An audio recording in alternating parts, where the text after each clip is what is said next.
All right, good day, everyone. Welcome to Gamesoverplastic, very special episode. We're going to be talking about one of my favorite video game franchises of all time, Kingdom Hearts.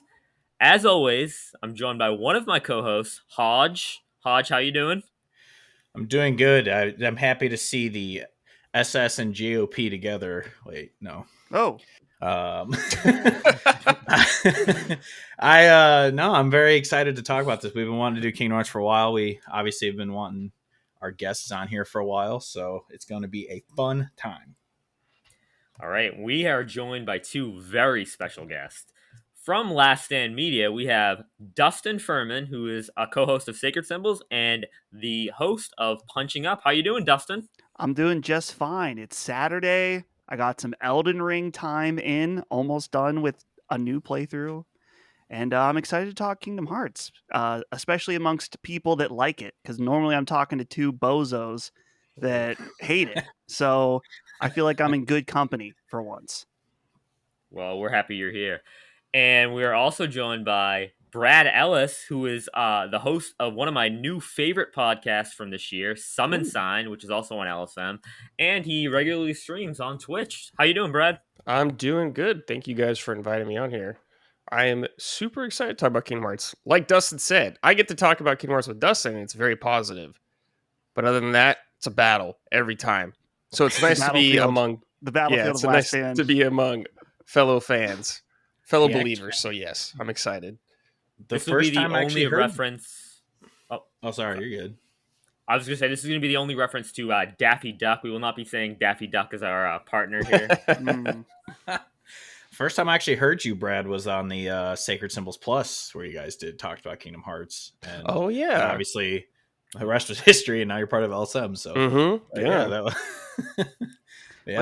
was a great episode. So I was happy. That was a while ago. That was a year and a half ago, a year ago? I don't know. It was before the Houston show. Man. Yeah. Oh, yeah, because I remember I sent Brad in advance. I was like, check out what I did at Houston with my most overrated game. So, but yeah, man, things change quick. But here we are. Yeah, I was part of that show for 10 seconds where I just felt the need to raise my hand and stand up and say I like Kingdom Hearts. We needed you in that moment. Yeah, so. That was so funny. I had absolutely no idea what I was going to say. I was just like, I feel like I should say something. I had nothing planned. But when you did Kingdom Hearts as your most overrated game of all time, I was like, I got to do something. It was very disappointing to me. I shook my head. Couldn't believe it. All right. Well, to get started, I just want to talk about how we each got into Kingdom Hearts. When did we first hear about it? What made us attracted to it? So take it away. Why don't we start with Dustin? Dustin, what got you into Kingdom Hearts, or what attracted you to it? I think the first time I saw anything Kingdom Hearts, it was either a review or an ad in Game Informer, and I was like, "Whoa, this looks, it has some Final Fantasy stuff," which I had been exposed to Final Fantasy X, I think, at that point. But I was still pretty young at the time because this would have been 2002. So I was interested in games like Final Fantasy, but a little mentally deficient to play them to some degree. I played some of them here and there, but it would always I'd be I get stuck, couldn't figure stuff out. So then I saw this game, Kingdom Hearts. I'm like, whoa, this looks awesome. This actually, it looks like a Final Fantasy game that's maybe geared a little younger, and it's got Disney stuff in it, which I find that now looking back, I was a much bigger Disney fan as a kid and of that era. Because now it's funny because I don't care about Disney practically at all. Now, in fact, I feel like it's kind of the thing that's I'm not so sure about with Kingdom Hearts anymore. We can get into that later. But yeah, I remember I had some money and I don't know how I got it in second grade. It was either birthday or something. And my grandma took me to GameStop and picked it up. And she helped me. I needed $10 more or something. And so she covered the rest. It was very nice. And dude, the rest was history. It became, almost immediately one of my favorite games of all time. And I will never forget. I don't know if we're I'll keep it light on spoilers until there's like an actual spoiler. No, this is mode. completely spoiler. No, Spoilers? we're going Okay. complete spoilers here. Yeah. The last thing I'll say is, dude, I'll never forget, dude, the ending of Kingdom Hearts 1, and I know you have favorite moments we'll talk about. Amazing. That's dude, the ending of that game made me a fan for life. And so You feel it in the chest. Yeah. That ending. Never forget. I have a pretty similar experience to you discovering it. It was actually, so we had a PS2 at launch. My dad got one. Didn't know what Kingdom Hearts was, but we were getting someone on our street would babysit us after school, and they had like an older sibling. He got like EGM magazine, and he used to give me the old ones. And I remember there was like this one with Sora on the cover. And I was like, "Who is this? What is this with the big shoes and everything?" So I remember I looked through it, and I saw there was like Donald and Goofy, and I was like, I liked Disney as a kid, not really a big fan anymore. I probably couldn't tell you the last Disney movie I saw. And I was like, oh, this looks sick. I love, Donald and Goofy. And then that day I happened to go home and watch Disney Channel, and there was like a commercial for some, I don't know, Disney had like this gaming thing, and there was a commercial for Kingdom Hearts, and I was sold on it. And then they showed Cloud, and I was like, whoa, because I had already loved Cloud because I watched my dad play Final Fantasy VII. And I was like, all right, I'm all in. This is my game. And I remember going to Walmart and getting it and being so hyped. But it took me forever to beat it. Probably a year and a half. I was stuck for a good probably 4 or 5 months on the second Riku boss at Hollow Bastion. Oh, yeah. And gosh, I remember when I beat it, all my I was on a cul-de-sac. My neighborhood was all outside. I ran upstairs, opened the front door, and yelled, "I beat Rico!" And then I just ran back downstairs. I was also like 7, but I like freaked out. I couldn't believe it. But yeah, after that, I was like in love with the series, and I would constantly replay the game. I used to there's like these quizzes online, like which character are you? This is like pre-Kingdom Hearts 2, pre-Chain of Memories. They take these quizzes, and God, I was obsessed with it. I was such a weird kid. Most kids are weird, so and now you're a weird adult. Yeah. All right, so Brad, what about you? First of all, you guys are. I'm fucking old as shit compared to all of you guys. You guys are talking about being in 2nd grade playing Kingdom Hearts and 6 or 7. I was in high school when I played Kingdom Hearts, dude, when that came out. So I've been around the block. Yeah, I saw. So how I found about Kingdom Hearts was I was at my friend Brent's house, and he had some game magazine, and he's like, "Yo, check this out, dude." And I looked in it, and it was like these characters with Disney characters and Final Fantasy characters, and like you guys, I was like, "What the hell?" Because I obviously loved Final Fantasy at that age. I did like a lot of those Disney movies. The old ones are super good, so I was like, "Whoa, this is so weird." This idea of Disney and Final Fantasy crossing over. It felt like a fever dream almost. But then it wasn't out yet at the time. But I remember when I got the game, I was at this mall by me with my dad, and there was this game store, and I walked in there. I was like, "Do you know when Kingdom Hearts comes out?"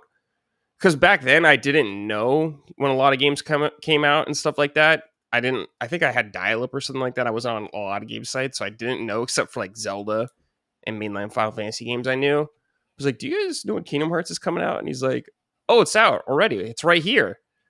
And I was like, "Oh, Dad, I gotta get this."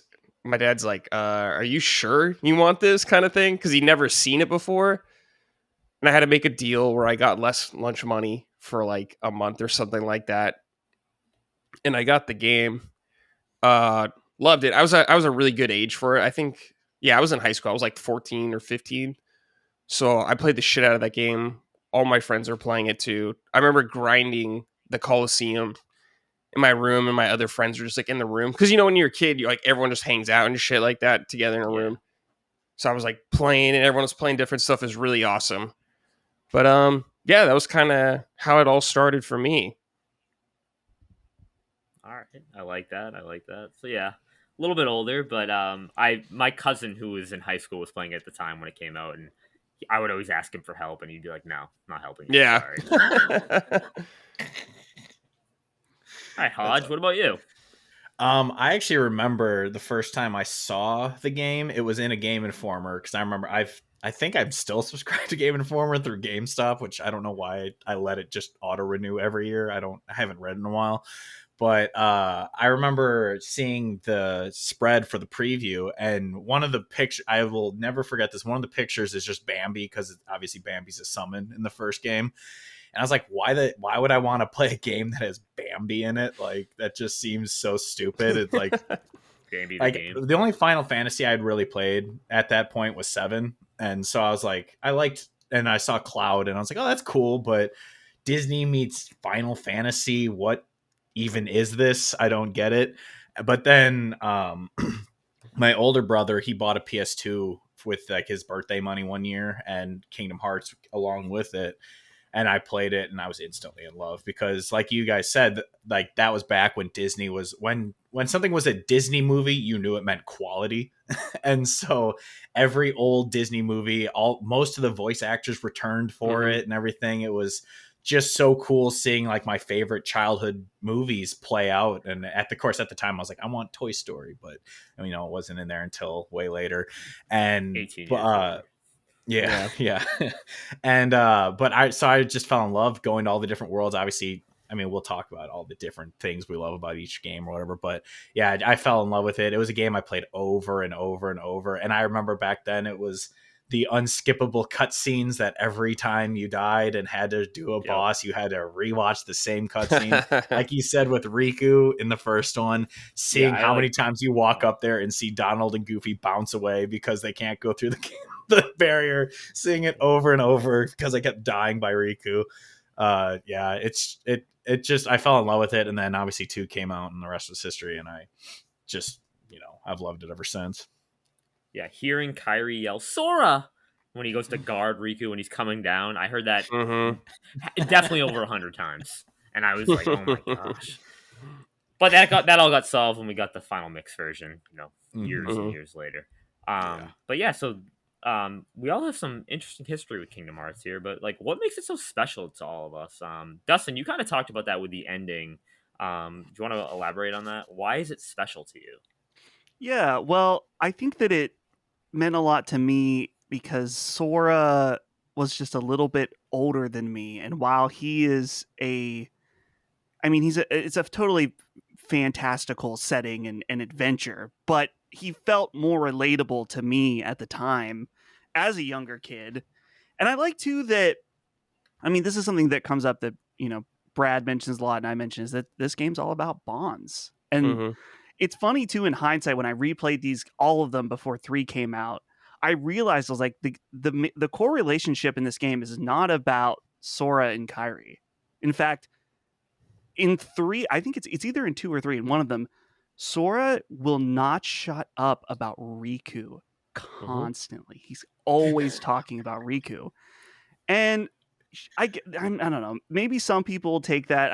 Of course, a Western approach, like they're gay, but no, it's like, this is a really interesting brotherly kind of connection that is like really, really strong, but also like kind of tough because they're kind of rivals at the same time. So yeah, I've loved that aspect of it. And other stuff that makes it special, man. I don't know. It always felt like the stakes were so high and so believable. We talked about that ending, where Sora and Kairi, they're like, he's like, I'll come back for you. He's like, I know you will. And then it plays the song too. It's like, man. And it separates. Yeah. It's like, just jump over to the other one. Come on, Sora. I guess the last thing that I'll say about what makes it so special is it's got to be the music. I think that that's one of the things in gaming in general that people kind of underrate on how much it adds to an overall experience, whether that's just the normal music throughout the game. But in particular, the Utada Hikari songs are... these songs, I set the tone. Unforgettable songs that, I would go and like remix and make new music videos from Kingdom Hearts clips with those songs. I was obsessed with all of the songs, still am to this day. So it has like that right mix of all those different elements together. I totally hear you on the song aspect. Just like when you first remember the first time booting up the game and just hearing the intro and being like, you getting the feels, like you get the butterflies in your stomach. You're like, I'm in for a good time right now. Similar to you, I'm pretty. It's pretty special to me from the bonds. You see that really strong bond of friendship. That's like a theme throughout all the games. It's just, being true to your friends, being true to yourself, and your friends will always be there for you. And that's what really got me. But one of the big things how I knew this game was special to me was being so young playing it. I didn't really think of games as like an art. I just played games to have fun. And it was one of the first games that I would constantly think about, like over and over again. This and Final Fantasy, but like I would play them, like I'd be outside playing and I'd pretend to be Sora or I'd pretend to be Riku running around. And we used to go to the beach all the time in the summer. And my sister was really into Kingdom Hearts as well, so we would go into the ocean. She would be Ariel and I'd be Sora, and we'd be swimming around the ocean pretending we're in Atlantica. And just, it was one of those games that transcended the actual playing of the game. I used to, my gosh, in third grade, my teacher would have us write like creative writing every morning, and I would alternate. One day I'd write about Final Fantasy, the next day I'd write about Kingdom Hearts, basically fan fiction. It's like a third grader. It's probably so bad, but like to me it was like I'm part of this universe. Like I'm writing, I was writing Kingdom Hearts 2. Like, oh, I know what's gonna happen, and I'd write it and everything. And it was, like I said, it was one of the first things that really transcended the console. It kind of took over. Like, I would think about it all the time. I'd play it. My friends all liked it. And when I got someone else into the series, I felt like I accomplished something. I'd be like, yeah, they're into Kingdom Hearts now. Let's go. And yeah, that's how I knew it was special to me. It's awesome. Yeah, hell yeah. Yeah. What about you? What about you, Brad? Well, like you guys, obviously the bonds is a huge part of it. What's interesting about Kingdom Hearts to me, and I guess for everyone else, is you get into it probably, or at least when it first one came out, for the Disney and Final Fantasy characters. That's like the big draw. But once you start playing it, you're in it for the actual Kingdom Hearts characters, like the new original ones. And I remember you guys talk about the ending with Kyrie and everything, and I remember at the time it was one of the first games I played where the cliffhanger, like there was a cliffhanger ending leading into a sequel that we didn't even know if it was going to get made. So just to end the game on that note, not one big happy ending, the game's over. It's like, whoa, there's more to tell. And especially when you unlocked that secret ending, I had never like seen a game like that where you do stuff or play on the hardest difficulty, unlock an ending. And I thought it was so cool. And that cutscene, it like made my mind run wild. It was so different. Like these Keyblade people fighting in the rain and Riku's there. It was so bizarre and it got me hooked. But yeah, obviously I think, like what game are Donald and Goofy your party members? Like that's special to me. It's so ridiculous and awesome. I love that, going through all these Disney worlds. But yeah, it is the focus on the game are those characters. And I love that. And it's kind of like why I like some anime and manga is like, it's just one huge continuous story that spans 20 plus years or whatever. It's like, Dustin, you were talking about Sora and Riku. It's like they're Naruto and Sasuke. 100% their relationship is exactly like those two. So it's fun for me to see that kind of stuff. And I just love that it's just one giant ride and you're either on the train or you're off. You're not hopping into one game out of the middle of nowhere and know what's going on. It's like, no, you got to commit to the series. And I respect that a lot about that series. Brad, could you leave out the nerd stuff? No. No Naruto. No, not in this conversation, okay? One day, Dustin, you will watch Naruto and you'll regret your words and deeds. You'll be ashamed. This is a cool kid podcast. If you like One Piece, Dustin, you will give it a chance one day. Maybe. I didn't know you've never seen Naruto. Not to go off on a side tangent. These kids in high school ruined it for him. These nerds who were wearing headbands. Wearing their headbands. Sonic running. Smell, having their gym bags smell like socks, and then they ruined it. Acting obnoxious. It's like I can't do it. It's like there's the meme where it's like you weren't bullied for liking anime in high school. You were bullied for hissing at people in Naruto running down the hallway. Mm-hmm. That's accurate. It's so I never got to see that in school, dude. I was too old, but that would have been awesome.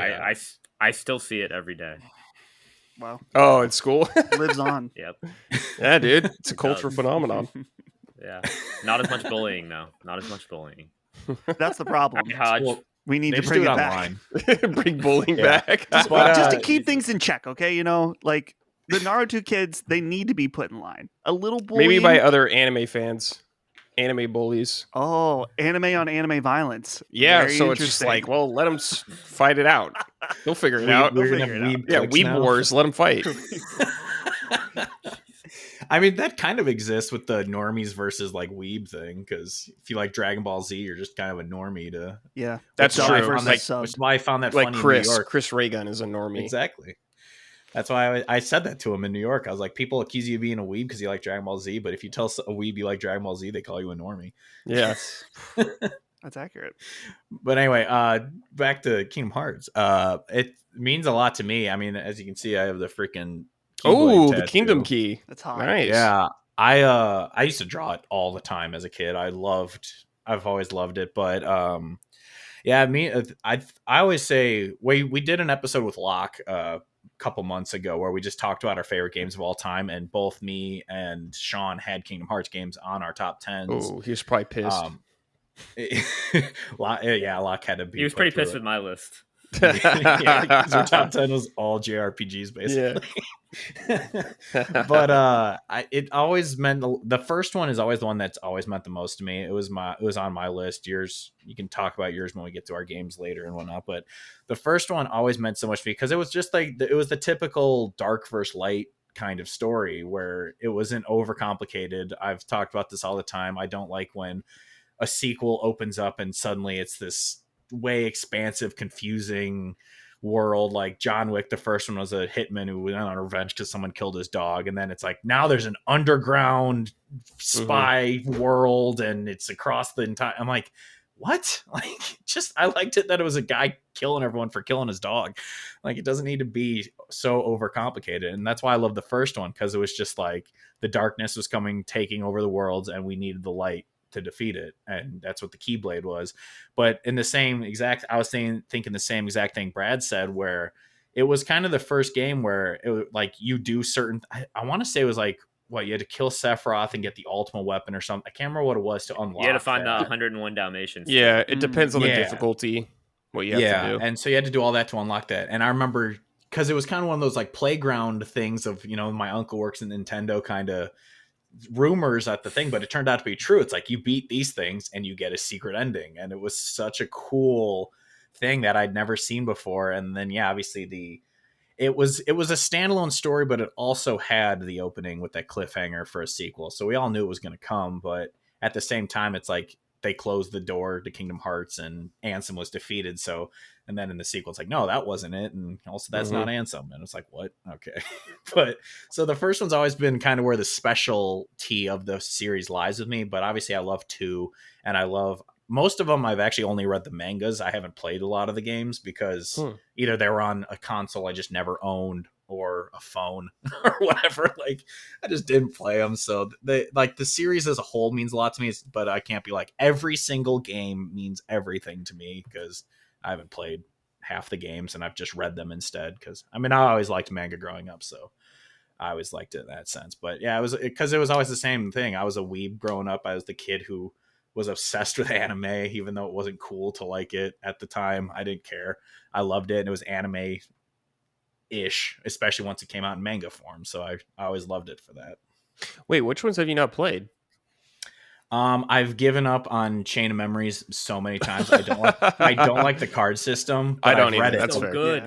Yeah. I've read it a That's bunch. Like, it's not the story or anything. Love It's it. just I don't like that card play, and so Sure. I've read the manga a bunch, and I really enjoy it. I've never 358/2. I read the manga instead of playing it. Well, it's a movie now. Just watch the movie. Yeah, I know. I watched it, but it's kind of the thing where it's like a scene just ends with like a boss dying. It's like, who is that? Like, Oh yeah, they don't matter. Those bosses yeah, don't matter. it just kind of goes into that. So I felt I'd rather just read it as kind of its own, because I did watch Sure. it when 2.8 or 1.8 or 2.5, whichever.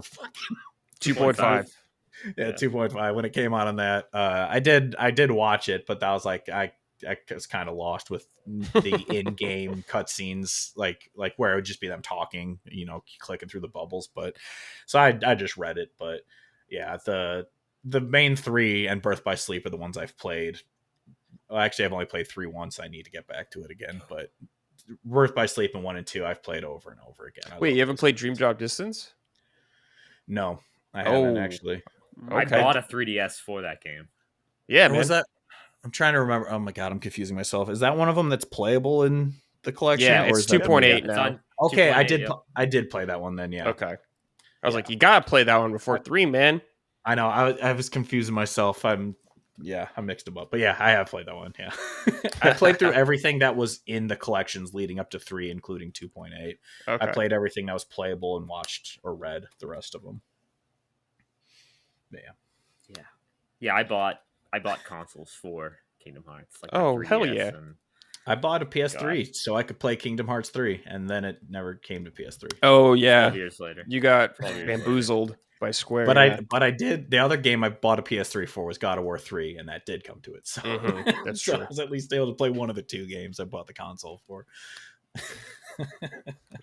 All right, so now I just want us to talk about like characters, because this Mhm. game is heavily driven by its characters, and you know, as Brad, you had mentioned, you're first dragged in by the Disney and Final Fantasy, but then you kind of get pulled along by those original characters. Like I have a huge soft spot for like the fake Organization 13, not the real one, but like all those members that are introduced in Chain of Memories and then really fleshed out in the lore of Kingdom Hearts 2. And you find out that they're nobodies. And being a kid at that time, I was trying to comprehend everything. I'm like, what is going on here? Nobodies? Like, what Yeah, does that even two's- mean? 2 goes off the rails. That's when it really begins. Yes. Yeah.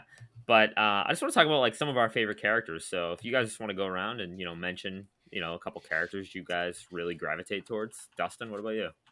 Yeah. Well, I'm trying to think. I mean, I feel like it's so obvious to say like, oh, I like Sora a lot, but it is. Well, it's funny. Sora's kind of complicated for me because I find that and I'm curious if you guys agree with me as hardcore fans. Sora gets progressively more dumb as the series goes on, and it's kind of funny and cute in a way, and it's also like, dude, what is happening to you? That like by Kingdom Hearts 3 you've like somehow your brain is degenerated, that it's like, what are you saying, what are you doing? So It was that 1 year in the cryo freeze. Yeah. Memories and 2. Yeah, Memories, Got yeah. brain they damage. froze his brain and apparently lobotomized him at the same time while he was in there, but with a keyblade. But yeah, Sora, he's good. Riku has always been, he's like the cool guy. When you're a kid, it's like maybe you relate to Sora, but you want to be Riku. You wish you were as cool as Riku. Especially like his arc, dealing with the dark side of the Force or whatever, the dark side eventually, coming back. I'm trying to think. Oh, why am I forgetting her name? The in Aqua? Naminé? Dream Drop Distance. No. What am I saying, dude? The word soup Shion? has completely screwed my brain right now. In the PSP game, Is it? Aqua. Oh, Aqua. Yeah, Yeah. Aqua rules. She's super Mhm. cool. She's definitely one She's of my great. favorites. Also, Yeah. Yeah, she's one of my favorites too. I love the Organization 13 members. Like, I went on at Halloween in 2007. I went as an Organization 13 member. I was walking Cool. around with Nice. a hooded coat on. I was like, Jesus. Wait, who's Gonna your get favorite killed. one? Oh, Larxene. Oh. Lightning. Yeah, I absolutely love her. Yeah. Like when you meet her in Chain of Memories, like I instantly fell in love with. I remember I was playing it on my front step, sitting outside with my Game Boy SP. I was playing. Oh my god! And I just Yeah. fell in love with Larxene. Probably had a crush on her. Probably. Mm-hmm. Like those Um, tsundere type girls that'll bully you. But I also really like Zigbar, and he Yeah, plays a huge role. Zigbar's my in- favorite dude. Love yeah. Zigbar. and he plays a huge role in the story going forward, which is awesome because he Mhm. probably actually knows who the Master of Masters is or what's in the Mhm. box. Who knows? What's in the box, but man? I have no idea. No one knows. Maleficent wanted to know though. But yeah, I also to harp off the Birth by Sleep, I like Ericus. You Oh, can yeah. oh yeah, he's cool. yeah, basically the master for Terra, Aqua, and Ven, and you can see like how much he knows he failed. He Mhm. failed Terra, and Terra goes after him, and I don't know, that moment really hit for me because I really liked Terra up until that point, and then you can see him like get manipulated by Xehanort and him just go after Ericus, and that boss fight was awesome. But yeah, characters are awesome. Aqua's whole arc is insane, especially when you play 2.0. Oh, yeah, in the 2.8 collection, you play like Kingdom Hearts 0.8, and you just play that, and you see like how she had to like go through like the Shadow Zone or the Dark Realm, and it's like, geez, just takes a toll on her. Absolutely love it. Yeah. Also got to shout out Terra too, even though dude, the fact his whole thing about like, someone's gonna steal your body, and you're just kind of stuck floating around in a consciousness somewhere. Maybe is that the darkest point of the whole series? That it's like, I think, it's the kind of ending messed of Birth up. by Sleep. The It's ending real of Birth messed by up, Sleep yeah. is so dark. Like they lose. Yeah, they all lose. Yeah, But that's what makes the reunion at the end of KH3, especially the end of KH3 Remind. That reunion when like Shion, Roxas, and Axel come together. Like that's so like heartwarming. And then Terra and Aqua finally are reunited. I was like, oh my god, it's happening. Brad, what about you? What do you like? Oh, favorite character is easily Sora. I love Sora so much. Once again, Dustin, you love these characters. They're just they're Naruto characters. Hate to tell you, buddy. Hate to tell you. Sora is literally just Naruto, and Riku is literally just Sasuke. Same personalities. I love that Sora is not the most powerful, and I love that he fails. Like that he does not become a Keyblade master. I always really loved that kind of character development for him. Like he is like the most important character, but he's not technically the most proper or powerful character on paper. I always really love that in his relationship with Riku. Of course, you gotta love Riku. Riku's so awesome. I love how much he cares to Sora. He is definitely like the big brother figure for him. So I always love those two. I actually really like Kairi too. She doesn't get like a lot of shine, but I do like her relationship with all three of them. Like I love the original three characters a lot. Zigbar, love Zigbar. He's definitely my favorite organization member. I just love his personality and how he talks to Sora and stuff. It's so good.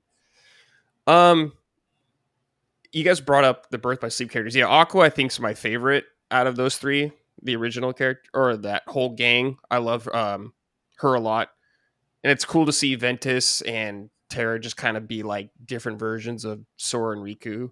They go through like the same kind of arcs, almost like that, except they both fail. Like Terra losing his body, Riku losing his body, all that stuff I really like. Once again, Dustin, like Naruto. Okay. So sorry about that, buddy. And also Lee or Axel is one of my favorites for sure. He's great. The scene when Axel in Kingdom Hearts 2, when he basically sacrifices himself when you go into a world that never was, I felt so like I had to turn my PS2 off and like sit and like comprehend. I'm like, did that just happen? Yeah, I felt it hurts. so like I don't even know what I was like. Oh, I couldn't believe it. I also really like. I just want to shout out. I forgot to shout out. I shout out Roxas. Like Roxas is by far is my favorite character. The dual wielding. The first time you could dual wield Keyblades with him. Yeah. And Kingdom Hearts 2 during like basically the tutorial section. I like that's what I want it to be. I'm like, I need this. Like this needs to be in. That's why I love Drive Form so much when you could dual wield the Keyblades. Yeah. But that got me hyped. That's why I love 358 over 2 days so much, because it's a Roxas game and Shion. Yeah. Hodge, what about you? My favorite has always been actually Axel, because he was just I always loved his kind of internal battle, because you can kind of see at the start of 2 when he's like, hey man, what you doing? Why aren't you, we're Organization 13, man, why aren't you doing this with me? And so he kind of feels that kind of betrayal of it, and then he, you know, has his little arc of where he kind of becomes Lee and whatnot instead. But I mean, the original 3, just from the original game, where it's just like I said, I'm mostly in love with the first one, but like Kairi definitely, I feel like she had way more play in the original, and her arc kind of made more sense in the first one. Because she was the, you know, the sweetheart that both guys had a crush on, and Riku had the struggle of like he wants power to help people, but he lets the, you know, darkness overtake him. And Sora has kind of the, you know, Luke Skywalker-ish of just like, no, we need to stick to the light and what's going on. But I also really love how, I mean, Maleficent mostly, but how they take each villain from each Disney movie and kind of make them like that Illuminati, kind of organization of where they're all planning on how to, take over the worlds together. And I always thought that was so cool, having all these Disney villains come in, and Hades is just a hoot and a holler in the original, just because it's, that character, the James Woods character from the original Hercules movie, is just so entertaining. Seeing kind of like the alternate versions of the Final Fantasy characters, seeing oh my god, why am I blanking on his name? The guy who always had his arm in a sling. Orin. Yeah, Oh, yeah, he's that was a cool character in Kingdom Hearts 2, and just like seeing Cloud's kind of I'm only here for Sephiroth kind of mindset in the first one, why he's working for Hades, and just seeing different characterizations of these already beloved characters is so cool. And how, Jack Skellington wants to use the Heartless to be his Halloween props at the next Halloween show. And like, it's just, I love not only just these characters and where they're from, but how they kind of seamlessly meld into this world. Like, you would think that like, oh yeah, Hercules and Nightmare Before Christmas and Little Mermaid, they're all featured in the game, but somehow it works. And so I've always loved that, bringing a life of these Disney characters to this world. It was such a cool, I don't know, just a cool thing that somehow worked. I don't know how, but it did. No, that totally makes sense. I also just want to give one last shout out to Lushu from Kingdom Hearts Union Cross. And I did play. It's one of the only mobile games I've played because I needed to know the story. I couldn't wait. Yeah. I just watched all those on YouTube, dude. I was like, I'm not playing that. I actually played it. It was, oh my god, I was getting made fun of. Sitting there on the bus to college track. I'm like playing. I'm like playing it, and kids are like, "What are you doing?" That's so funny. Yeah, but obviously the game is heavily inspired by characters and is driven by that, but also the worlds. The worlds play such a huge, intricate part. This is something that, like, originally, this was what really attracted me to the series again, was those worlds, especially the world design when, like, in Kingdom Hearts 1 and 2, and just in all the games, when you're flying up with your gummy ship and you just see the planet and you see like, what's on it. I love that. So what are some of our favorite worlds? So Dustin, what about you? What are some of your outstanding worlds that you always can kind of go back to? I feel like my favorite worlds are the ones of course, the movies that I appreciate the most, just because it's so cool to be able to be in that world in a different way through a game.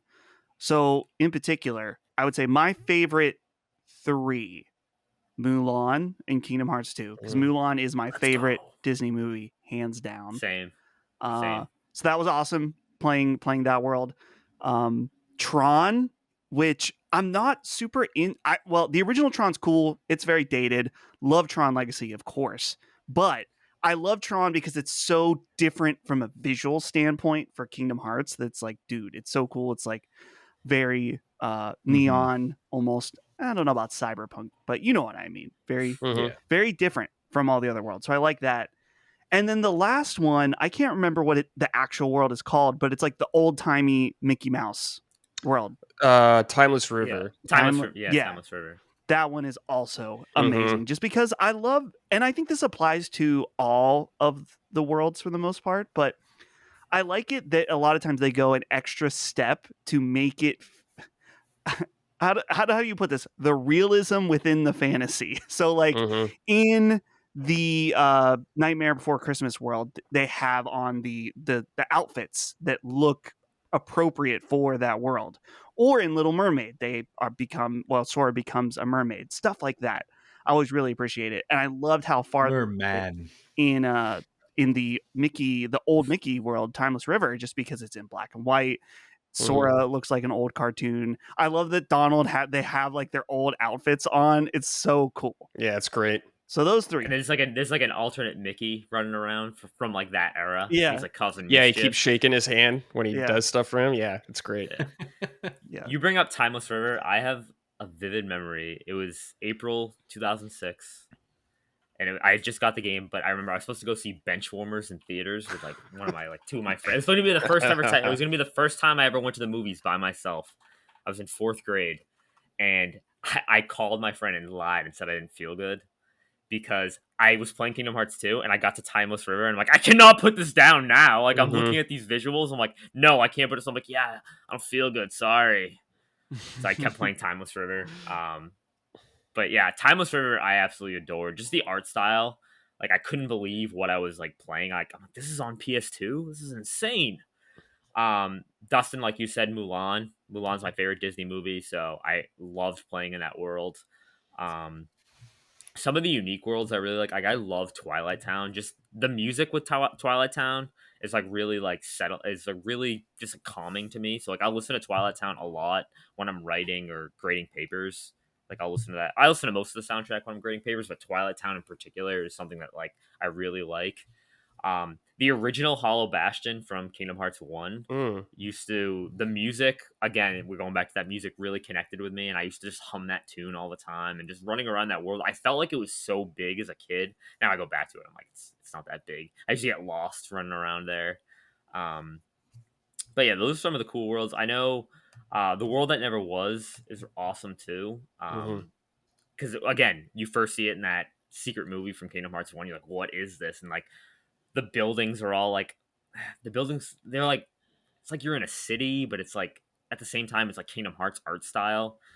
So that was really cool. And then from Kingdom Hearts 3, I love the Pirates. I did not like the Pirates of the Caribbean world in Kingdom Hearts 2. I felt that it just felt off the way it like looked and the way it was rendered compared to everything else. It didn't fit. But what they did in Kingdom Hearts 3 with like the basically semi-open world, you're running around in the boat, I love that, and I'm a big fan of those movies too, so that really hit for me. But yeah, the worlds are so cool just running around them. And Alice in Wonderland, love that world too.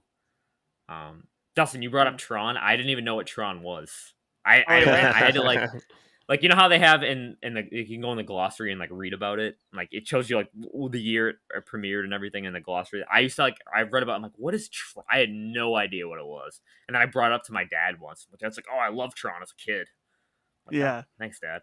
I think that was like a movie that I'd rented, and my mom was like, this might not be as cool as you think it will be because it's kind of Right. jank. And she was right, but I still thought it was. I appreciate it for what it was. But have you seen Tron Legacy, Sean? No, I have not. Dude, the so Daft good. Punk soundtrack, you got to watch Tron Legacy. It's a 10 out of Dude, 10. I'm like outside of like sports and anime, I'm so far behind. And like the last thing I watched was Fallout. Well, Fall. Okay, well that's decently recent. I was gonna say Tron Okay. Legacy. That was maybe 10, 15, well, more than 10. I keep saying was things like are 10 years ago, 2012? and then I realize I'm like, no, it's actually more like 15. Like 10 I years think ago it's like now, I've lost 2012. range of what that means. Maybe. The only way I really watch something other than anime or sports is if someone goes, you need to watch this. And then I'll Mm. sit down and watch it. So like I just saw Indiana Jones for the first time. Whoa, Oh wow. Yeah. Sean, you need to watch I'm One like Piece. not I do watch One Piece. Oh yeah, how far are you? Where are you at? I'm in the 1000s. Oh, so I'm on a little break. Yeah. we might be on the same point. Like we're because I'm like episode 1010 12 maybe. I'm a little bit ahead of that. I think I'm like 1000. I haven't watched it in a couple weeks. I'm like 1020 something. I do remember now that you've talked about One Piece in the Weeb chat, so I should have known that. But That's why One Piece Odyssey, goated game. dude, I gotta play it still. You're not gonna like it, Dustin. I played some of it, and something else came out, and I was like, I think Yeah, you're not gonna be super into it. I'm all right. I can tell. All right. Well, Brad, what about you? What characters? I mean, what worlds are you drawn into? I think honestly, the Pirates of the Caribbean world in 3 is like the best world they've ever made in terms of content you can do in it and its flow and everything. It's like Assassin's Creed 4 just in Kingdom Hearts 4 or 3. It's insane what you can do in that world. Let's see. Traverse Town has always been one of my favorites, especially in Dream Drop because you get to like explore more of the city. Like a whole other half I remember that was crazy. I was like shocked about all that kind of stuff. You get to see what's behind the door that's been locked for so long. From 2, it's Timeless River. That's definitely my favorite world. I love that. I love going in the different like cartoons or whatever different separate cartoons and doing all that stuff and helping Mickey out. Neverland and Birth by Sleep's one of my favorite. That's my favorite Disney movie.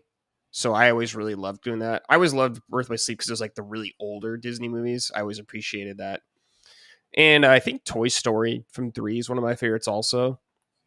I just think being able to go to Andy's house and like the neighborhood outside and the toy store, it's so crazy the scope of those worlds in 3. I always really love those.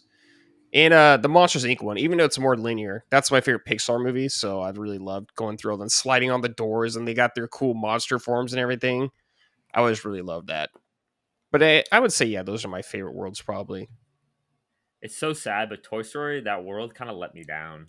Because you're running around the mall, and like I wanted more of it, like to be in like, I know you're in Andy's room, but I thought I wanted to be set in his house the whole time. Oh, okay, yeah. And like the mall was, I mean, I know the mall was really cool to explore, but it was like, I want to run around Andy's. You just house. wanted more of Andy's house, or Sid's house, or Sid's, yeah.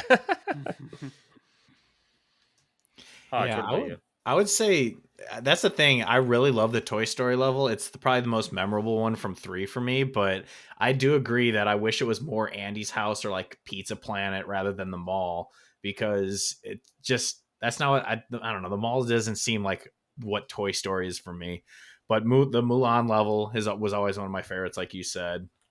But my favorite is probably, I mean, between 1 and 2, Halloween Town. I love it in the first one, and then in the second one, they also introduced Christmas, the Christmas Town or whatever, where you actually switch costumes to like the Tim Burton-esque Christmas costume, which is really cool. So I always loved those. I do want to talk also about, actually probably my all-time favorite is from Kingdom Hearts 2, the Little Mermaid QTEs. I loathed every time. Even in the first game, I hated going to, because the controls for swimming were just not very good in the original. It would be such a pain trying to get up and down on these enemies, or getting lost in the vines. Yeah, getting lost is a problem, definitely. Yeah. Yeah, I got lost in so many of those levels in the first one. But yeah, I also in Birth by Sleep, even though it's so much quicker, one of my favorite Disney movies of all time is Lilo and Stitch. So having a Lilo and Stitch like level was really cool. It's one of the most underrated. I want Emperor's New Groove in Atlantis in the games, because Emperor's New Groove, that'd be great. Yeah, because those would be so much fun. But I think they're trying to move on to the new Disney movies and the new ones, which we can talk about what we want for the future. But yeah, because I always loved. One thing I didn't like about Hercules, I loved doing the tournaments and all that. I felt like they used it a little too much. Like it was in all 3 main games. You had the Colosseum in the first, and then you had the Underworld in the second, and then the third one you're like just basically fucking Greece. So I was just so I was like, I felt like they kind of overused it, but I did like how in the third one they made the levels so much more vast. They were huge levels. Like I could have done without the Frozen one, especially since they did the entire fucking Let It Go moment. I don't know why. Yeah, you'd be a fool. You'd be a fool not to put that in the game if you're making Frozen. Like so many people are going to expect it. Yeah, but like I understand, especially having music like, when you're in Halloween Town, it's just the Halloween Town theme from the movie like playing over and over in the background. I get that, but like having a cutscene where it's just the musical break from a movie, it's just seems so out of place. You got to do it. Like it iconic. I don't even care about the song, but you got to do it. It would have made more sense, like if in 2 when you're in Mulan's, if they had a montage. I'll make a man out of you. That would have been fucking cool. Dude, and if they integrated Sora, Donald, and Goofy into a montage for Make a Man Out of You, 10 out of 10. That would have been a peak moment. Too expensive back then for that. But that's the thing. Yeah, but that's the thing. They would have been a part of it. Where in the Frozen level, they're just kind of sitting there watching her sing the song. And I'm like, what is going on? This is just happening. It was so, I was like, I remember when it started, I was like, there's no way they're doing this. And then they played the whole song. I'm like, oh my God, I can't believe it. But yeah, the levels, Traverse Town is one of my favorites as well. I I mean, we'll talk about the music later, but that's the theme for Traverse Town is my favorite song from the entire series. It's so Damn calming. good. I love it. But yeah. Yep. Yeah, you brought up the scope of the worlds in Kingdom Hearts 3. I was really impressed by that, with like essentially no loading screens between the areas. What really stood out to me is I'm not like a huge fan of Tangled, which I've had to when I taught middle school. Now I teach high school, but I had to watch that movie so many times because kids would want to watch it at the end of the year because they love Tangled. Like, you guys are like 14 years old, you want to watch Tangled? All right, whatever. But I actually really was impressed with the world, and specifically that one, just running around all the different like areas in the forest. Yeah, that was pretty cool. It was great. Me. Yeah. And I thought they nailed like what the game, like what the like what it looked like compared to the movie. I felt like I was watching the movie, which was awesome to me. But yeah, we keep bringing up music, and I want to let's talk about music before we get into our favorite moments. I really want to talk about the music now, like our favorite tracks or our ones that really stand out to us. That's a tough Dearly one. Beloved. Yeah. Or Dearly Beloved is like the culmination. To me, that's like the standout track. There's a reason they play at the beginning of every game. It is the track, I feel like, that encapsulates Kingdom Hearts the most. Yeah. Here's a question. Oh, sorry, Hodge. Go ahead. Up? No, you go. I was gonna say, because bringing up tracks, it's weird because they're kind of separate, but I mean they're so core. The Utada Hikaru songs, right? Yeah. But which one is the best? Which one reigns supreme? Sanctuary is my favorite one. I feel like Sanctuary is probably the right answer, but it just feels like it should be Simple and Clean. I mean, they're all stone cold classics, in my opinion, so you can't go wrong. Certified hood classics. Yeah. I tried to get it to play at the senior prom this year. I went up to the DJ. I asked, like, hey, can you play this? I was chaperoning. Like, hey, can you play this? And the guy's like, I have no idea what you're talking about. I'm like, fucking so I just wanted to see what would happen. But yeah, I like Simple and Clean. Yeah, I was gonna say I think Simple and Clean's my favorite as well. I love them all. I don't know if have any of you ever listened to the album called The Keyblade Wars? It's like it's a cover album where it's just this orchestra makes orchestrated versions of like the biggest songs from Kingdom Hearts, and they have this singer come on and do like an orchestrated version of Simple and Clean, Face My Fears, and Sanctuary, and they're really freaking good. I would just suggest listening to it sometime on Spotify. It's just called The Keyblade Wars by oh god, I'm forgetting the artist's name. Rosen, I think. Rozen.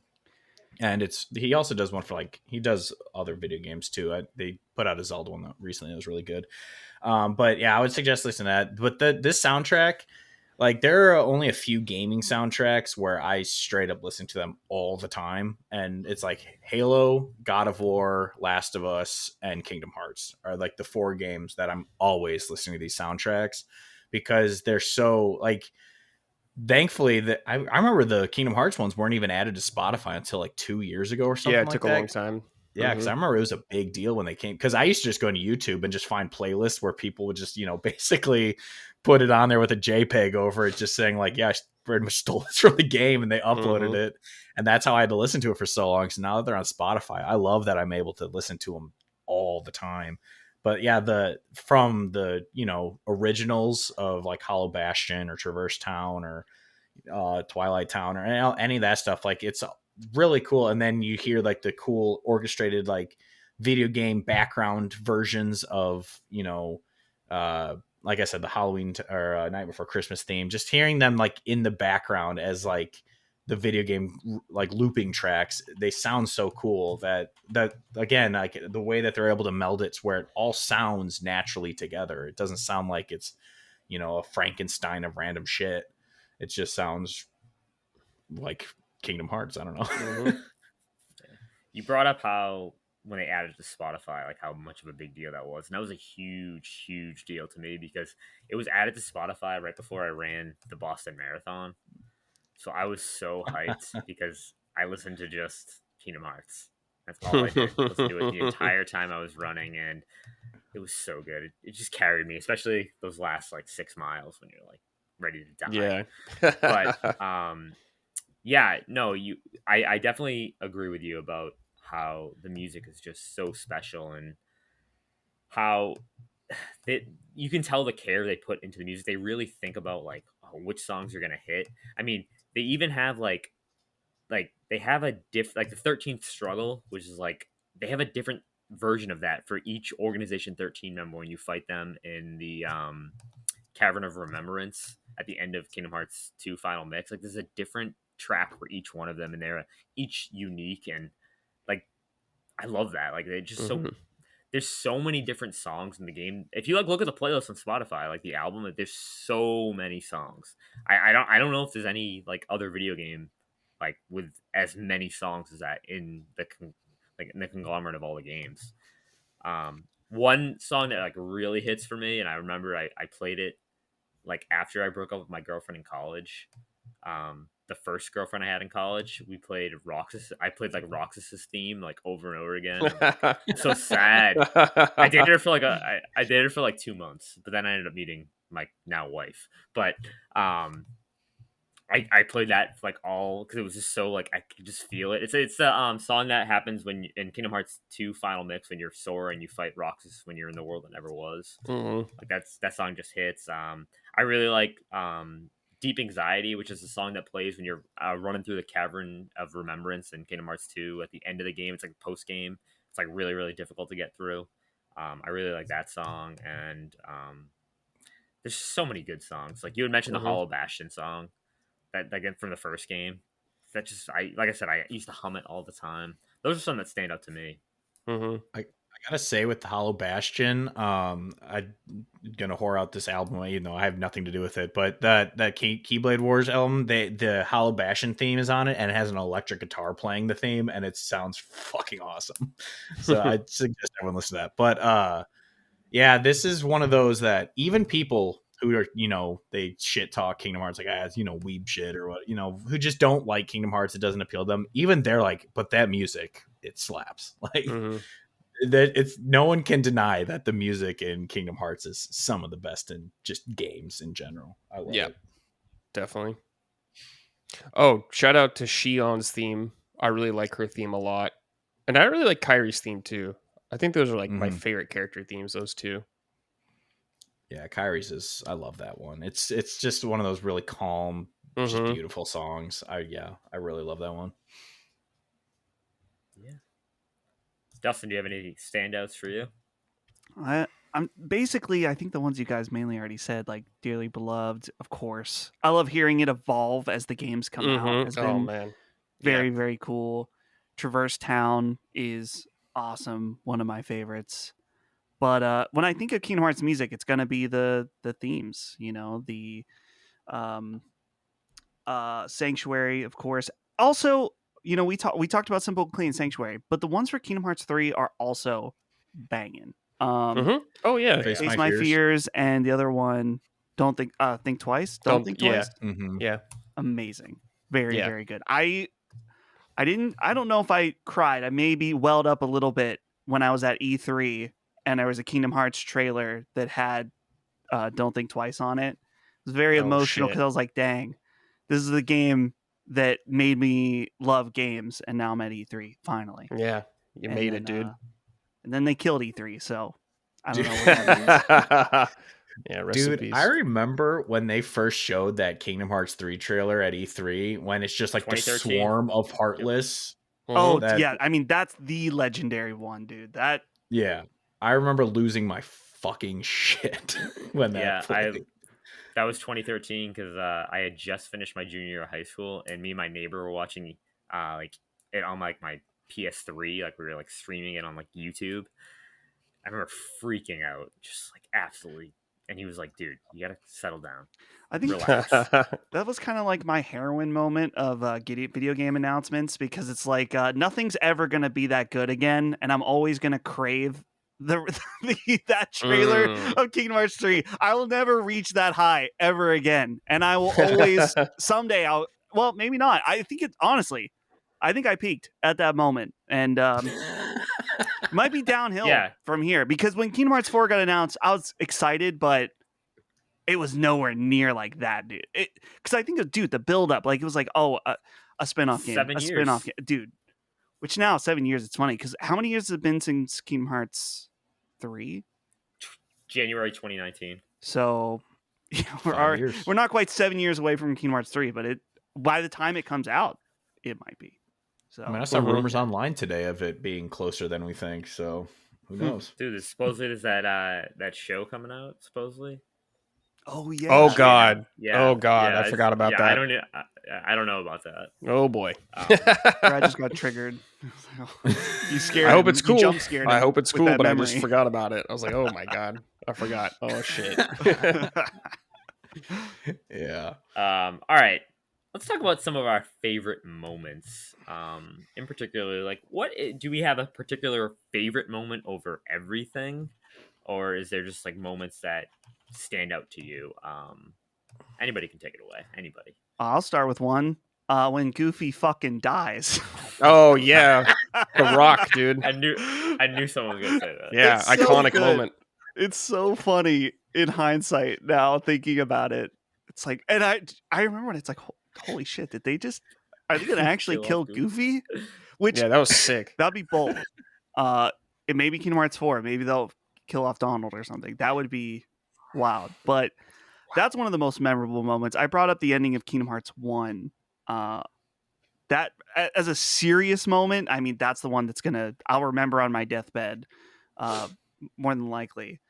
And then the other one I'll say, Kingdom Hearts 2, when at the end of the Roxas intro, I'm trying to remember the exact thing he says, where he's like, I guess my summer vacation is ending. Yeah, dude. Great moment. I guess my summer vacation. Yeah, I posted that somewhere in one of the Discord chats that I'm in, like right at the end of last summer, because I'm like, back to school. Mm-hmm. Looks like my summer vacation is over. Yep. That's what he says. Yeah. You brought up that Goofy moment, and for like 3 seconds when I first saw that, I'm like, oh my god, are they gonna make Mickey part of our team now? Dude, Yeah, it'd be sick. that would be sick. Yeah, I don't want Goofy to die though, but that would be sick. One of my all-time favorite moment from Kingdom Hearts actually comes from Kingdom Hearts 3 Remind. So it's like that added DLC that they added. Mm-hmm. In the finale of that, you get to play as every single Keyblade wielder it's against so like good. a real organization. Dude, that got me so hyped. I couldn't believe because at first when you're playing Remind, you're like, it's like the same thing. Everything's the same. Mm-hmm. And then all of a sudden you start to realize the differences they add in, and like you're like start to understand like, oh, that's how they survived in Kingdom Hearts 3. Like that's how they managed to survive. And then like at the end you follow up with Mickey having like he just saves everyone at the end. Hell yeah. You just cheer for him. Yeah, that moment really like hit for me because like I said, I love like all the different trios in the game, and just being able to play as each one was so cool. That was that's my favorite moment. Another moment is just that I really like is just the Sora versus Riku at Hollow Bastion. Maybe because I played it 100 times. But like just that was like the ultimate like culmination of like their rivalry in that first game. It's like Sora finally realizes like, you're not Riku. You're not my real friend. And I love that moment. For funny moments, the moment that would always stand out to me is when I can't remember is it at the end of I can't remember what world it is in Kingdom Hearts 1, but it makes Sora smile, and he like has the weirdest smile. It reminds me of the Tidus laugh in Final Fantasy X. It was. I think it's at the end. It was right you after. You know what I'm talking about, Hodge, right? Yeah, I can't remember which level it is, but it's right after he like loses Riku again, and they're like, "There's no frownies in our group or whatever." And yeah, he has this weird. Yeah. I actually made a version of the thumbnail where it's just that picture, and then I changed it, but figured I'd make it a little better than that one. But yeah, that one's great. I have 3 moments that I always think about in Kingdom Hearts. The first one, I don't know why, it was always my favorite boss fight when I was a kid. In the first one is that Chernobog, where how you ever say his name, the giant demon thing from Fantasia, when you fight it at the what's it called, the end of the world. And it was because I always just thought it was so cool looking. I mean, it was basically just another version of fighting Ursula, but just less lame. And so I always like that. And then in Kingdom Hearts 1 and 2, just the Sephiroth fights are so, like, the first one is so hard, and then the second one, remember if it was harder or slightly easier because I remember beating it. I beat them both, obviously, but I couldn't remember which one was harder. But and then fighting that army in Kingdom Hearts 2 where you literally the fight 1,000 the Heartless. entire Yeah. swarm of Heartless. That was so like at the time, obviously, you're like, how can they put all these characters on screen? You're fighting this entire army of Heartless. Mhm. And so I always think of, those are my kind of 3 favorite moments that I can think of. Yeah, totally. I was thinking about Cloud and Squall being together in 2. I was like, oh shit, they're doing Mhm. it. Like that got me super hyped. And of course, Cloud fighting Sephiroth in 2, I always loved. I really love the end of 2 where Riku fights with you against Xemnas. Mhm. And that he shoots all the lasers or whatever, and you're spamming triangle and blocking them. That was a really hype moment at the time. I love the end of 3, like you were saying, Sean. Like it is the end game of the series or whatever. Like everyone's there, everyone's fighting, everyone plays a part, and of course the ending I really love. Like pretty much everyone gets a happy ending, I guess, except Sora. Yep. And it was very Wow. nice to see all of that, like everyone back together. Shion, Roxas, Lee, like all of them together. I just loved all that kind of stuff. It was so heartwarming, dude. Honestly, Yozora. Love Yozora showing up Yozora. when they made Virum Rex and it was just Final Fantasy versus 13. I lost it how much it was like pure Nomura spite in the best way. I love that moment. It's so good. The game I How about always he shows wanted. up? Yep, and he shows up in Quadratum. Yeah, Love the that. game I To always the wanted, limo. dude. Like one of the hardest boss fights of all time is Yozora, in my opinion. He's insane. Kingdom Hearts has such hard bosses, especially if you play on the hard difficulties. It's insane how hard those games are. Yeah, I Especially remember. if you played on the hardest difficulty in Birth by Sleep. Those Oh bosses my were god. ridiculous. On critical mode, yeah, it's insane how hard that game is. Oh, I Dude, always love the moment in 2 where Sora like wakes up and he's leaving Twilight Town and he meets the gang, like hence Painter in a letter, whatever, and he like talks to them and he cries. He doesn't really know why, but you know why because you're like, oh, it's Roxas like coming through him. And it's just like, damn, dude, that's heavy. It's a heavy moment.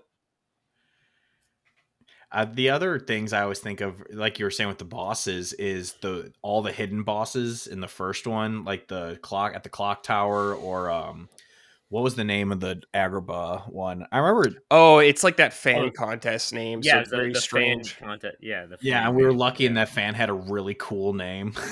Yeah. that the boss actually it fit.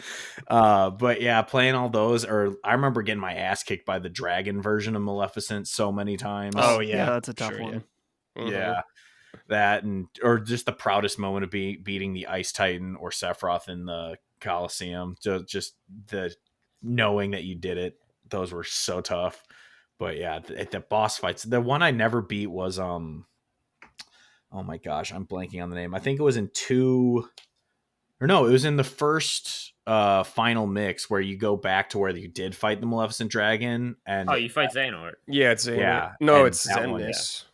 Well, Yeah. Xemnas. Yeah, and he just whoops me. I've never beaten that one. I remember watching like in the early YouTube, like looking up like Kingdom Hearts and finding out about Final Mix, and I'm like, what? They got In Japan?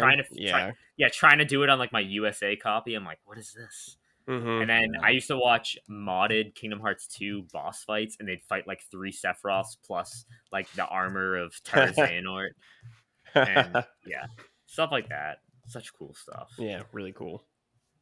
The only change I didn't like, really quick, the only change I didn't like in the Final Mix games was getting the Ultima weapon got a lot harder when you were having to make it, because you had to go like all those secret bosses and get the item that you hope they dropped, and it was such a pain in the ass. But yeah. All right.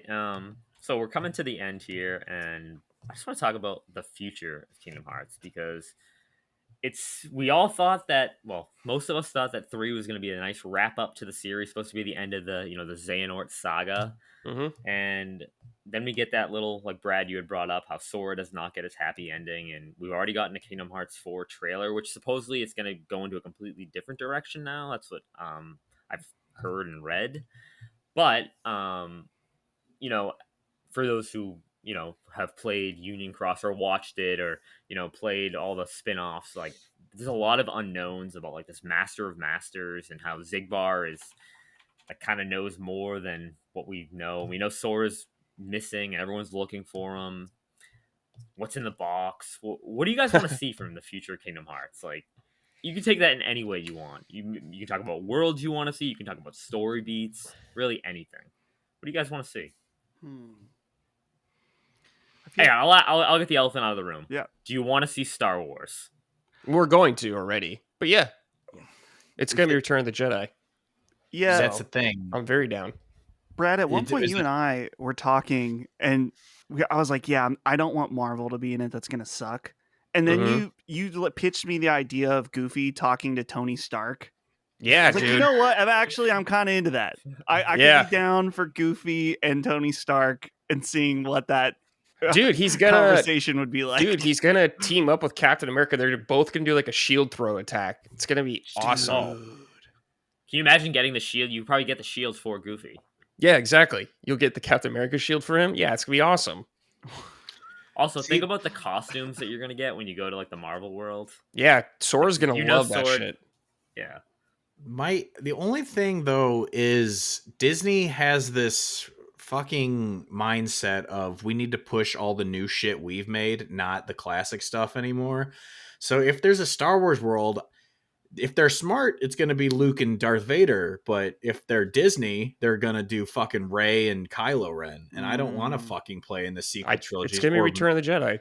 From that teaser, we saw the game. It's Endor, and you can see the AT-ST foot. Oh, that's right. Okay, so I'm wrong there. But then that's the thing. And then they have to have it be the original Avengers if they're going to do Marvel, because no one's going to want to play Kamala Khan and Captain Marvel. I think it'll be more the original Avengers, definitely. Yeah, because that's what they have to. Yeah, but that's the thing is what disappointed me about 3 is that it was all the kind of the new age Disney movies that I had never seen Tangled, so I kind of enjoyed the fact that the game just played out the movie because I'd never seen it before. So I was able to kind of witness it that way. But like, because I mean, it would be cool to see like a Coco level or an Inside Out level because those are, you know, good movies. But Pixar is not what it used to be. Disney's not what it used to be. If we're gonna get Tangled 2 or Frozen 2 or whatever, like, I just don't really care. Like, they need to mix in older ones as well because I just don't care about all this new Disney stuff. And if that's what they're gonna want to push on us, then I'm gonna lose way more interest in it because, yeah, they're running out of old Disney movies to do that they haven't done. I mean, I want Jungle Book badly, especially because it was supposed to be Birth by Sleep and got cut. So I really want to see that world. But it's going to be a lot of new stuff. What other Pixar Treasure Planet stuff? Like, could they do Finding Monsters Nemo. Inc? Maybe? They did Monsters Inc. in 3. They did in 3. Yeah, They did. It was its 3. own story. It wasn't the movie plot. It was like it took place after canon because now everything has to be like canonically accurate with Disney stuff. Yeah, so, Disney like, gets tight on that. Yeah, technically, like the Monsters Inc. It happened like a year after the events of the movie. Yeah, you're Disney right, has they to did. prove of all that stuff. I totally blacked this out of my mind that there's Monsters Inc. already happened. I'm already seeing happened. this now. I'm like, wow, I completely forgot about that. I've only played Kingdom Hearts 3 one time, so Same. I need to do. I'm eventually going to replay them all. I'm really excited to play it again. But, Nice. I honestly think we're gonna get some more original worlds. I think Quadratum's gonna be huge. Yeah, Quadratum I think will be the Traverse Town, Twilight Town version, but probably a way bigger. Way bigger. I think we'll get Toy Story again. I really do, especially with Yozora being. I think Rex will freak out when he actually sees Yozora as a real person. I just wonder how. No, but I was gonna say I wonder how they're gonna do a lot of these worlds because as we saw in the trailer, it's like a way more realistic version looking of Sora. Like he looks just like a. I think that's person just now. the world he's in. Okay, because I was gonna say it would be kind of weird if we went to like Finding Nemo world and we have like a realistic Sora rather than him kind of going back to the old Pixar-ish look. Yeah, I think he'll Sora. change depending what world he's in. Yeah. I wonder how wild could they get with it as far as everything's been within the like Disney proper, and then they expand a little bit with Pixar, and now they're going to expand with Star Wars for sure, maybe Marvel, you'd imagine. But isn't like on Disney Plus, there's a bunch of stuff like there's The Simpsons on Disney Plus. What if They dude, do. what if there They was do own it. what if Sora is in the world of The Simpsons? Springfield, holy In shit, that'd be Could crazy, be so terrible. Just- it might be awesome. dude. It's just Homer in Simpsons your hit and party, run that'd be with so Sora. cool, dude. Homer in your That'd be so cool, man. Dude, I like want Fighting that Mr. now. Burns. Yeah. Fighting Yeah. Mr. Burns. Oh my god, I want that so bad now, dude. like Wow. Sean just said, it'd be Simpsons Hit and Run, but with Sora. That'd be awesome. Yeah, it'd be so good, man. Holy shit, I didn't even think about The Simpsons. Deadpool. Yeah. Swearing at him. They just own so much now. It's Mhm. like, don't they own Family Guy now too? Because they brought, Oh, I don't know. Oh, because they bought Well, Fox. they own Fox, yeah. which means we could also get an Avatar level. Oh, Dude, that seems like that I could feel like totally that could happen. be likely. Yeah, that feels like it could be likely. You're right. Yeah, That'd might be be weird, cool. but yeah. that would be very weird. I do hope there's What like as far as an animated movie though in the game. At least like one classic one. I really hope. I Or they mean, could do they like could do Princess and the Frog, I was literally about to say Princess and the Frog. That's like that's the their last one they last actual traditional 2D animation film. Yeah, which they was could totally do that. 2009, 15 years ago. Jesus. did. Yeah. As far as like the plot, or not really the plot, I just want to know, like, I just want more questions answered. Like, I really want to know who the Master of Masters is. Like, I've read Mhm. so many theories. People think it's Sora time traveling. I don't know if I believe that. I don't know, but I don't know. It's Square. They might. It's Nomura. There's they time might do travel in that. Kingdom Hearts, so maybe. That's what I mean. Yeah, that's why a lot of people think it's Sora. And the multiverse People is think so it's- hot right now. Mhm. Yeah, Mhm. I read some crazy fan theory that it's Pluto. Whoa. Pluto? Damn, that'd be wild. That's like a Jar Jar Binks is the Sith kind of. Yeah. theory. But overall, I just hope that the game comes out within the next couple of years, and that Mhm. people enjoy it for what it is, and that it lives up to I just want people to be happy when they play it. Like, I don't want it to be like wicked disappointing to people. People will always be disappointed no matter what. Yeah. It's just the way it is. I just try to look at the bright side. yeah. Well, it's like I think Kingdom Hearts 3 is a little overhated compared to what Oh, people yeah. think of it. I love it. Absolutely, Definitely is. Because really, I mean, the only complaint I really had with 3 was it was kind of it fell into the Square Enix trap of gameplay for 5 minutes, cutscene for 30, and it's just I hate that about it. But at the same time, it was still a wonderful game to play. It's just, I mean, 1 and 2 are better, but yeah, I think it's way overhated, and so I hope 4 kind of gets back to, because I forgot to say this when we were kind of saying what got us into Kingdom Hearts. It was back then every RPG I thought of was turn-based, and this was kind of like the first action RPG that I really fell in love with, and so I just want to get back to that really with 4, is just give us some amazing gameplay, because some of 3 felt like it was on rails at times, and it just, I don't know, I want it back. That's to interesting. kind of, I think 1 and 2 are definitely on rails. I think it was. I'm thinking of the literal where you're on the train fighting the giant. Oh, you mean a combat thing? Oh, sure. Yeah. I like never used those when I played 3. The attractions? I barely used the attractions. Yeah, that's kind of what I was thinking of. But yeah, because I mean, there was also a lot of 3 of where you're traveling through these big levels quickly, and you kind of go literally on like a rail to get to each little. Oh yeah, level you grind. part. Yeah, I think Yeah. people forget Yeah, how and, small Big areas Hero are 6. in Kingdom Hearts Yeah. 1 and 2.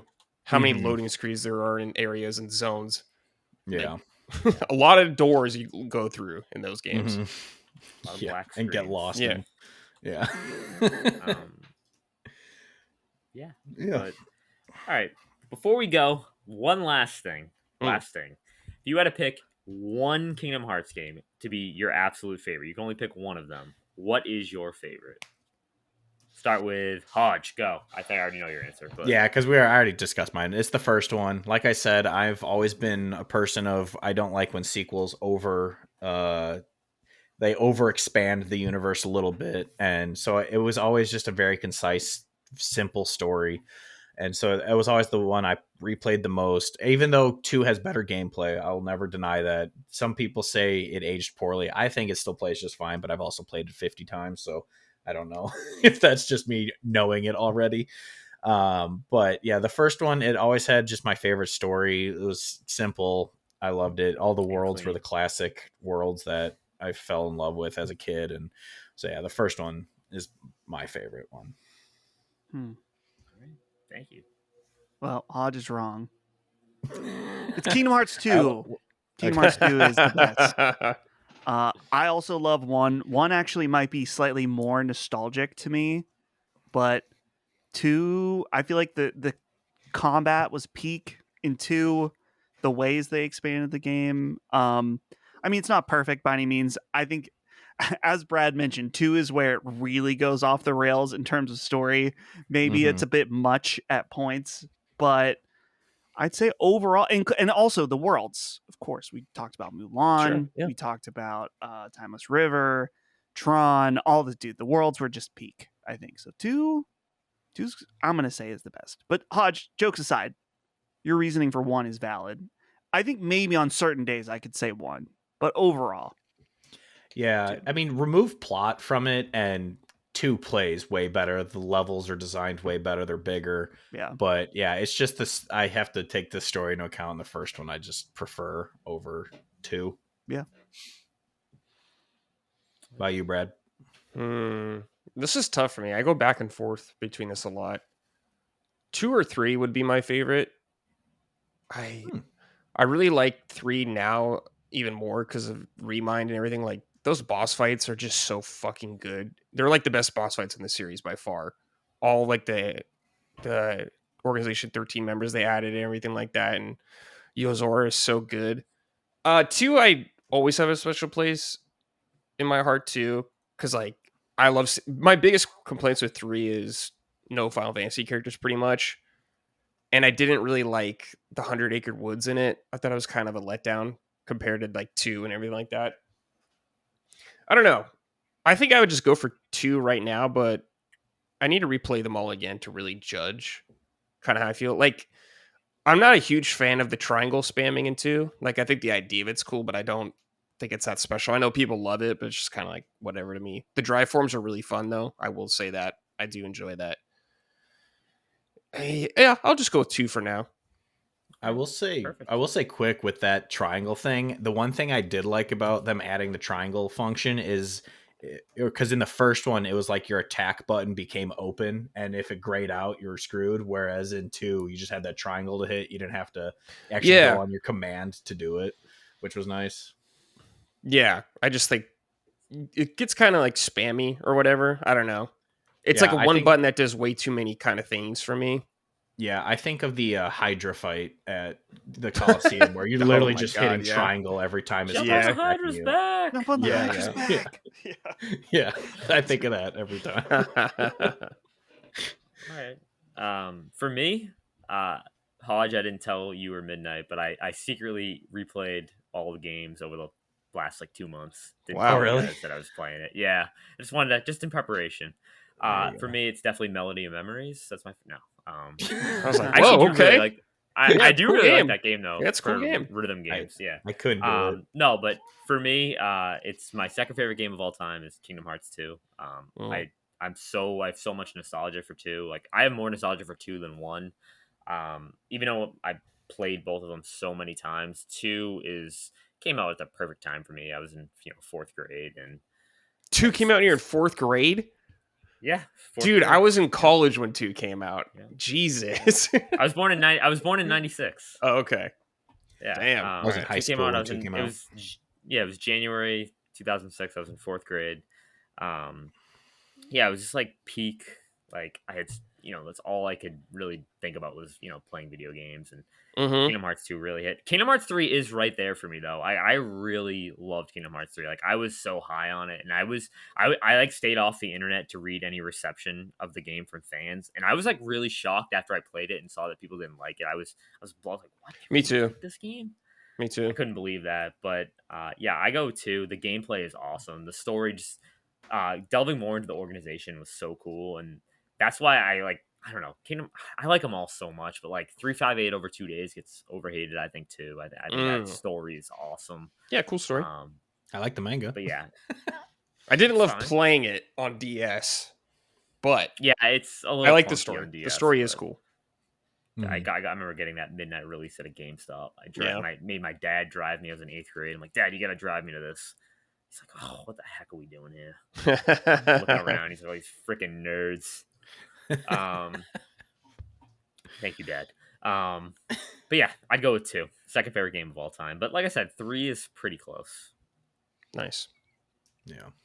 Cool. Is there any final comments on the Kingdom Hearts series? Because I doubt we'll ever be able to talk about this again, Hodge. No, I'm draining it all from my brain. I don't ever want to talk about it again.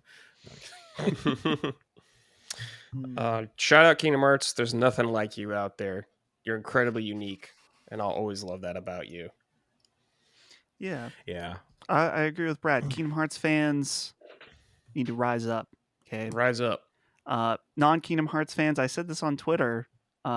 We stay winning, and if you're not a Kingdom Hearts fan, now look who's the fucking loser now. Yeah. Anyone who fucking doesn't like nerds. Kingdom Hearts must suck to suck. So there's still time though. Still time. People can get in now. Dude, they're just about to release them on Steam. Which I'm expecting that it's going to cost $100 for me to get. It's going to be a lot, dude. And yeah. They know us. They know we'll do it. I want to play them on Steam Deck. So RIP the wallet. Is it going on the as like the complete collection, or is they? I think it's 1.5, then 2.5, and 2.8, and 3. Oh, so yeah, that'd probably be like 40, and 20, probably for if we're lucky. Yeah, if we're lucky, it'll be that 70 for all of them. Mm-hmm. Yeah. Yep. Well, if 2.8 comes out at 70, they're just stupid. No, I think it would be 60 if it does, if it's full price. I remember they were expensive on Epic. Yeah, I'm wondering that the Epic pricing is, but yeah. Well, to all the Kingdom Hearts fans, or not Kingdom, the people who say Kingdom Hearts is bad, all I have to say to them is, when you walk away, you don't hear me say, "Baby, please don't go." Yeah. Sort your life out, nerds. Exactly. I still can't believe that of all the weebery, Dustin hasn't seen Naruto. I haven't seen Naruto.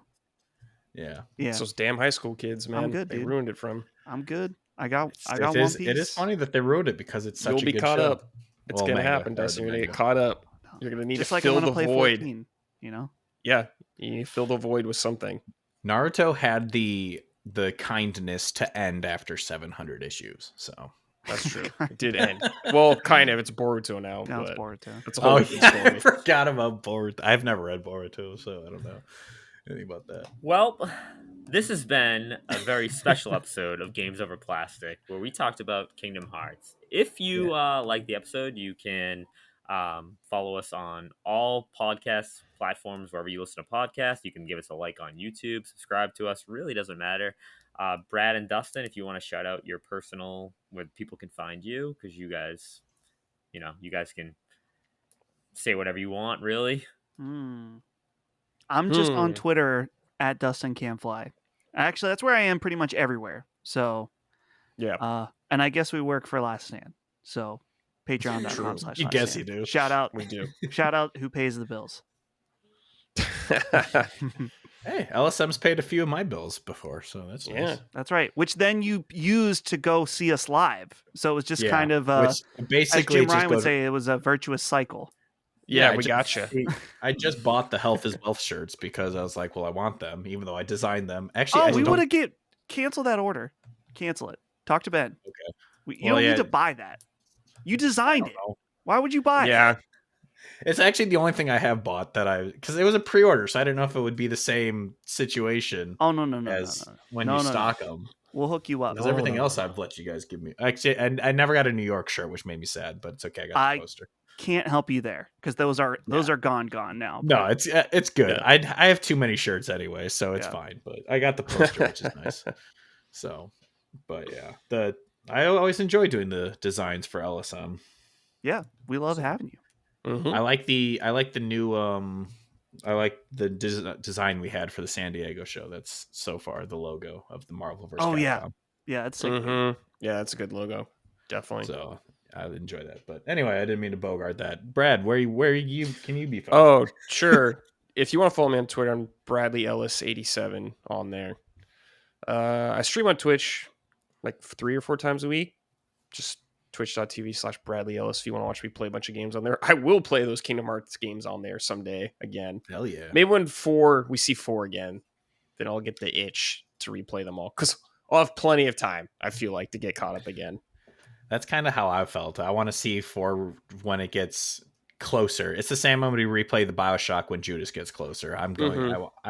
I'm the kind of person like when Lost Legacy came out for Uncharted, I had to play all 4 games before I played it because I'm that kind of gamer. I need to refresh my memory and play everything before the next one comes out. Oh yeah, totally. But yeah. All right. Well, thanks for joining us, everyone. May your heart be your guiding key. With that, we are off. We are done. Bye.